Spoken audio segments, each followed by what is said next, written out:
അമൃത് സരോവർ കുടിവെള്ളം ജലാശയത്തിൽ ഇറങ്ങുകയോ മലിനപ്പെടുത്തുകയോ ചെയ്യരുത് കേട്ടോ. ഇതാണ് പ്രത്യേകം ശ്രദ്ധിക്കേണ്ട കാര്യം. കൈവരിയൊക്കെ കെട്ടി സംരക്ഷിച്ചു കൊണ്ടിരിക്കുകയാണ്. ഇതാണ് ആ പൂഞ്ചിറ. നല്ല പച്ച വെള്ളം കേട്ടോ, ഡീപ്പായിട്ട് വെള്ളം. അത് മേളിൽ നോക്കുമ്പോഴാണ് അതിൻ്റെ ഒരു ഭംഗി.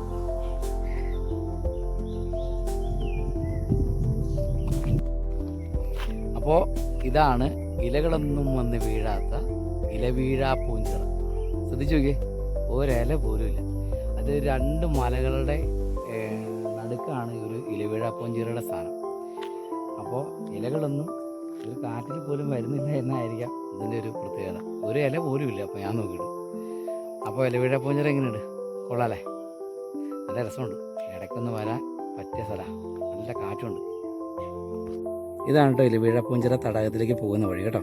അത് നമ്മൾ ഈ ഇലവീഴാ പൂഞ്ചിറ ടോപ്പിലേക്ക് പോകുന്ന റോഡിൻ്റെ സൈഡിൽ തന്നെയാണ് കാണുന്നത്, തൊട്ട് താഴെ. ഈ ഒരു മൺപാതയിലൂടെ കേട്ടോ ഇലവീഴാ പൂഞ്ചിറയിലേക്ക് എത്തിച്ചേരുന്നത്. ആ റോഡ് സൈഡിലൊരു സൈൻ ബോർഡ് ഉണ്ട്, അവിടുന്ന് നേരെ താഴോട്ട് ഇറങ്ങി വേണം.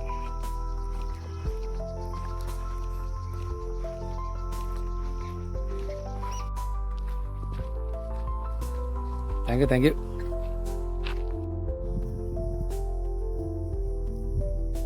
ഇലവീഴാ പൂഞ്ചിറയുടെ ഒരു ഐതിഹ്യം ഇങ്ങനെയാണ്. പാണ്ഡവ പത്നിയായ ദ്രൗപദി സ്ഥിരമായി നീരാടാനെത്തുന്ന ഒരു കുളമാണ് ഇതെന്ന് പറയപ്പെടുന്നു. ഈ ഒരു കുളത്തെ സംരക്ഷിക്കുവാനായിട്ട് ദേവേന്ദ്രൻ 3 മലകൾ ഇതിന് പുറകിലായിട്ട് നിർമ്മിച്ചിരിക്കുന്നു.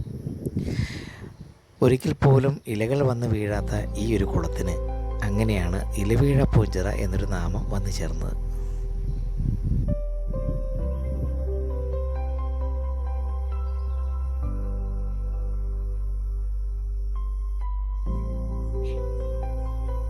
തികച്ചും ശാന്തമായി കിടക്കും കേട്ടോ.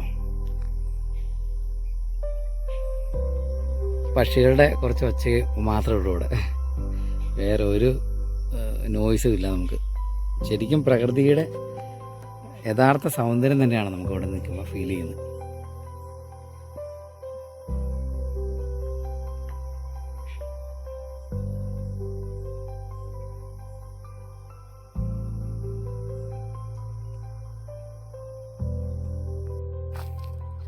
നമ്മുടെ പുലി ഇരിക്കുന്നുണ്ടോ നമ്മളെ നോക്കി? ഇവനാണ് നമ്മളെ ഇങ്ങനെയൊക്കെ കൊണ്ടു കിടക്കുന്നത്, മച്ചാൻ.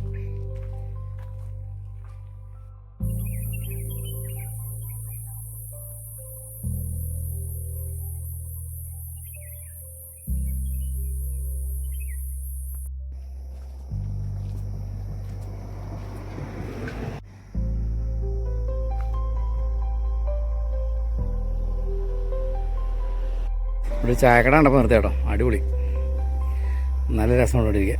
ഓക്കെ, ചെറിയൊരു തടാകം. ഒരു ചായ കുടിച്ചിട്ട് പോകാമെന്ന് വെച്ചു. ഇത് കണ്ട ഒരു കേക്ക്, ചായ പറഞ്ഞിട്ടുണ്ട്, ചായ വരും. ചായക്ക് കടി ഇതുപോലെ കുറേ പലഹാരങ്ങളാട്ടോ, ഒരുപാട് സംഭവങ്ങളുണ്ട്, നല്ല രസമുണ്ട്. അപ്പോൾ വീഡിയോസൊക്കെ കാണുക, അഭിപ്രായങ്ങളൊക്കെ പറയണം കേട്ടോ. അപ്പോൾ അടുത്തൊരു വീഡിയോയിൽ കാണുന്നത് വരെ എല്ലാവർക്കും ടാറ്റാ.